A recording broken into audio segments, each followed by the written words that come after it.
I normally don't do this for my comic haul, but I figure St. Patrick's Day is on Sunday. I'm filming this the day before St. Patrick's Day.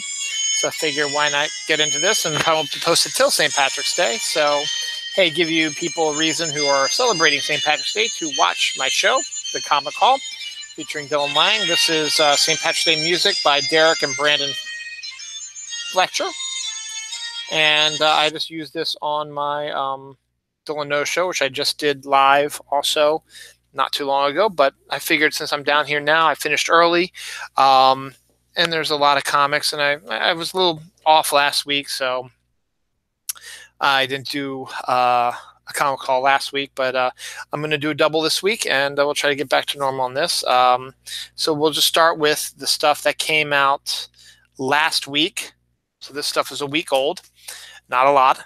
This stuff is a week old, and then we'll hit the stuff that came out this week. There's a lot more stuff that came out this week than last week.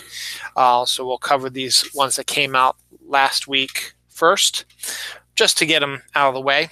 And then we'll move on to the ones that came out this week. So let me just see if I can just move some stuff around here, because I'm going to probably be putting them up here.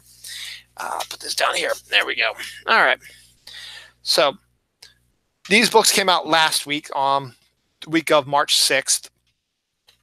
You'll probably be able to pick them up at your local comic book store. They usually will have a new this week wall, and then a wall that has stuff that stays out for about 3 months before they put it into the back issue bins. So if you missed an issue or whatever, you can pick it up there. So we're going to start with DC as we usually do. This is the Doomsday Clock number 9.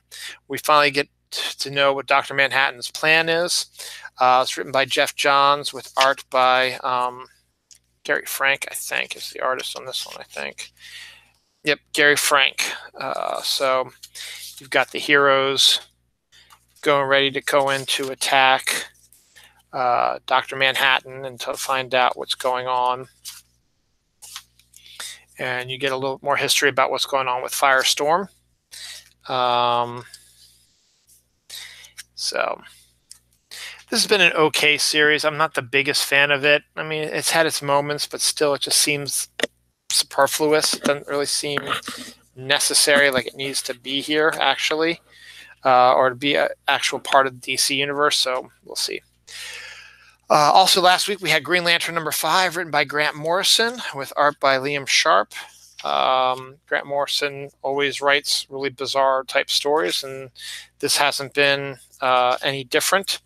So you get a little bit more into what's going on in the world, and you get a little twist ending at the end with Adam Strange, which is great because I love Adam Strange.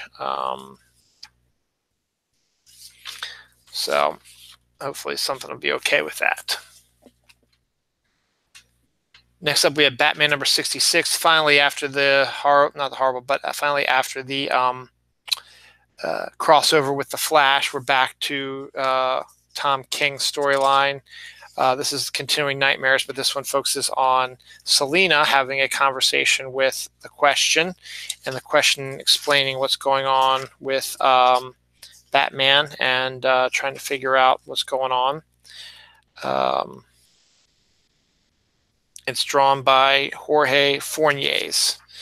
So hopefully we'll get more stuff and more good storylines coming up we're back with Tom King's story. Next up, we have Adventures of Super Sons number 8, continuing the storyline, written by Peter Tomasi, with artwork by Carlo Barberi and inks by Matt Santinelli. And it continues Robin and Superboy taking on a kid's version of the Legion of Doom. So bizarre little story, but hey, it's going on. It's always been really good. Young Justice number 3, written by Brian Michael Bendis, with art by multiple artists. Where are your Brian Michael Bendis script, Patrick Gleason and Victor Bogdanovic art, Jonathan Galepion and Alejandro Sanchez and Chris Saltemeyer inkers. So you get a little bit of everything, and you find out what's going on with Superboy and why he is the way he is and where he's been, and how he got to Amethyst Dimension, and some other interesting stories about him as well. So continue with that one. We had Young Justice. Now we have Justice League, number 19, continuing Scott Snyder and James Tynion's story about what's going on and changing the DC universe. This is written by Scott Snyder with art by Jorge Jimenez, and takes the next storyline where they go to the sixth dimension with Mxyzptlk, and we learn about some new things. We learn about what is going on with the DC universe, and the changes that are being made by Scott Snyder. Finally, we have the Female Furies, number 2, continuing the storyline about the Female Furies, written by Cecil Castellucci with art by Adriana Mello. So the Furies are always been a fun group to look at and watch and read about. And we get a whole 6-issue miniseries about them. So all good for that. That's it for DC. From Marvel, we have Domino Hot Shots number 1. Domino was canceled. That was Gail Simone's Domino. Well, Gail Simone has created a new series called Domino Hot Shots. She's writer, and her artist from Domino has joined her on this as well. And it's Chris Badlion. There's it in the back here. I hate when they change everything up here. I'm trying to remember where the creative team is. There we go. Gail Simone, writer. David Baldion, artist. So if you enjoyed the Domino series, you will probably definitely like Hot Shots. My wife I enjoyed it too, the Domino series, and now we get a new series as well. So it'd be good to check that out. So check that out. So number 1, I would check it out. It'd be great. I'm not a big fan of these weird numberings, but right now in Amazing Spider-Man, what's his name? Nick Spencer is telling his big storyline, Hunted. So he started with issue number 16 as like the prequel to Hunted to set it up. Well, now we have 16.HU, which is almost like a 0.5 issue. Why don't you just call it number 17? I don't know. But this one is part of the Hunted storyline, written by Nick Spencer with art by Iban Coelho, and it focuses on Black Cat, who just got all her memories back of Spider-Man, but it's not all great, as we also are dealing with this Hunted storyline, which gets into full-blown next week, as you'll see when you see next week's books, or this week's books, I should say. That's it for Marvel. From Independence, we have Red Sonja number 2. This is the Amanda Connor cover. Again, it's always great to see hot women in tight metal bikinis. Mark Russell, writer, illustrator Mirko Kolak. Chuck Russell is, or Mark Russell is the one who's writing the Wonder Twins and wrote the Flintstones and Snagglepuss and stuff like that. So now he's writing Hot Chick, Red Sonja. Now this is to get even more confusing. Issue 2 of this series came out this week, but when I went to get issue 1, which is what I wanted to get, my store had sold out of it, and it took a while to get the back orders in, but they got the back orders in last week, so I was able to get number 1 and number 2 at the same time. Written by James DeMatteis with art by Corin Howell is The Girl in the Bay number 1 and number 2, which to me is reading a lot like Rachel Rising.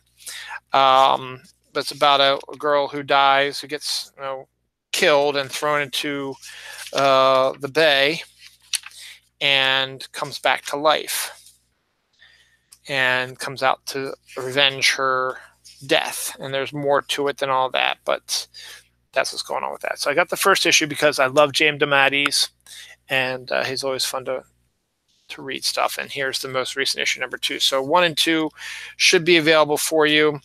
As I said, written by James DeMatteis with art by Corin Howell. So, as again, it seems like a Rachel Rising sort of story to me, but it is James DeMatteis, so it'll be a little bit different than you think. So that's all stuff that came out last week. So all those books I just showed you came out last week and are probably going to be available, as I said, on the shelf that has, the stuff from last week. Now, this is the stuff that came out this week. So this stuff is out now on the new this week shelf. So definitely check it out. The Batman Who Laughs, the Grim Knight #1 one-shot, written by Scott Snyder and James Tynion IV, with art by Eduardo Rizzo, who goes into a couple of different types of artwork in this film, in this comic, I should say. Actually, I should show you. This is this week's haul. So you get a couple different types of Edward Rizzo artwork, and I guess you have to be reading the Batman Who Laughs to find out who this Grim Knight is. So we'll see. I talked about Mark Russell writing Red Sonja. Well, here's Wonder Twins #2. The first issue was really funny and really good. The second issue, we'll find out how good that is. It's written by Mark Russell with art by Stephen Byrne, and it's the Wonder Twins. So how can you go wrong with that? Beast Boy makes an appearance in this as well. There's Gleek. We get into a couple of variant covers here. First, we have Wonder Woman #66, newest issue of Wonder Woman, written by G. Willow Wilson, with art by, who's doing the art this time? Kerry Nord is back on pencils, and Mick Gray doing inks. The storyline that G. Willow Wilson's been writing is that the Greek gods and creatures and animals and stuff like that, and monsters, stuff like that, are actually out and about in the real world now trying to survive, and Wonder Woman's trying to help them survive while also trying not to have them hurt the humans. So it's been a pretty good storyline there. We also have Catwoman #9, which is a fill-in for the most part. Joelle Jones has been writing and drawing this book. She's taking a breather for this one-shot, one-line story arc written by Ram V with art by John Timms. So it's just a one-shot to get us, give Joelle Jones a break and do this. So I'll take it because I like this version of Catwoman. It's been pretty good, and the artwork's pretty nice looking. John Timms, I think, did Harley Quinn last time, and I've never heard of this Ram V character, so hopefully it's going to be pretty good. We'll see. My wife loves this book, and so do I. Justice League Dark #9 has been doing fantastic. I really, really like it. James Tynion IV, Alvaro Martinez Bueno and Miguel Mendonca pencils, Raul Fernandez and Mendonca inks. Dr. Fate is a bad guy now, and we are discovering there's something wrong with magic also, and things are going all kinds of wrong for the heroes. So hopefully things will work out better for them. It's been a good story so far, and I like it. Hawkman #10, written by Robert Venditti with art by Brian Hitch and inks by Andrew Curie and Hitch. Finishing up his big story arc right now to begin with. And Hitch made a good point. I mean, Brian Hitch was always one of these guys that always had trouble. He seemed to be missing his deadlines. Well, he's drawn every issue of Hawkman. No fill-ins. And it's been doing good. Next up, we have Superman #9, written by Brian Michael Bendis. Now, here's another one. Ivan Reyes had been doing full cover artwork, full page, full comic art for a while, but now he's sharing duties with Brandon Peterson. Joe Prado inks over Ivan Reyes, and Auclair Albert inks over Brandon Peterson. Or I'm sorry, both of them ink over Ivan Reyes, and Brandon Peterson inks himself. So we're continuing this storyline about the crime syndicate. Bendis' Superman is still kind of iffy for me. We'll see about that. There's that. Finally, The Flash #66. I've always keep trying to get rid of this, but it keeps drawing me back in. Scott Collins is back on artwork. Joshua Williamson is writer, and he seems to be having a time. He's going to be doing, it looks like, a series of books with rogue profiles. This one is focused on the Trickster. We hear all about him, so there's that as well. That's it for DC. All these books came out this week. See, number 17, Amazing Spider-Man came out this week. This is Hunted Part 1. Why you need a 16-point HU. And down the line, we're going to be getting a 18 HU and a 19 HU and a 20 HU, which makes no sense. So anyway, this is the big one. The beginning is almost a word for word homage to the best Spider-Man Kraven storyline. This one's written by Nick Spencer with art by Humberto Ramos.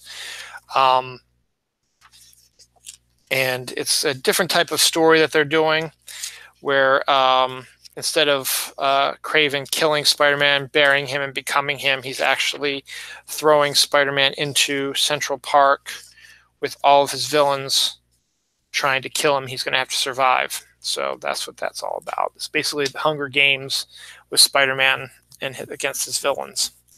So we'll see how that goes. Marvel's annotated number 2. This is the one I talked about a couple weeks ago. This celebrates the 80th anniversary of Marvel. They're re-releasing Marvels, written by Kurt Busiek with art by Alex Ross. And it's annotated, so you get this is all. I don't think I got the original comics when they came out, because I think I was away from comics at that time. I bought the trade and I read the trade, so I figure I get the comics. What's great about this is you get the original comic, and then you get all the annotations about who all the characters are and all the stuff that Kurt Busiek put in there, and then you also get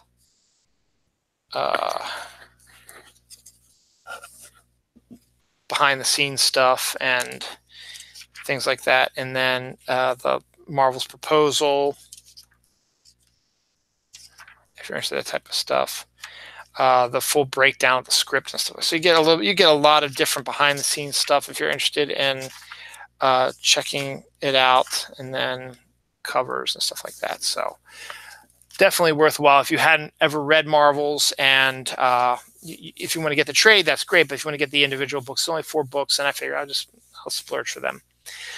Independent wise, we have Buffy the Vampire Slayer number 3, continuing the redoing of the Buffy universe. It's not the exact same Buffy universe that you're used to. It's written by Jordi Belair with art by Dan Mora.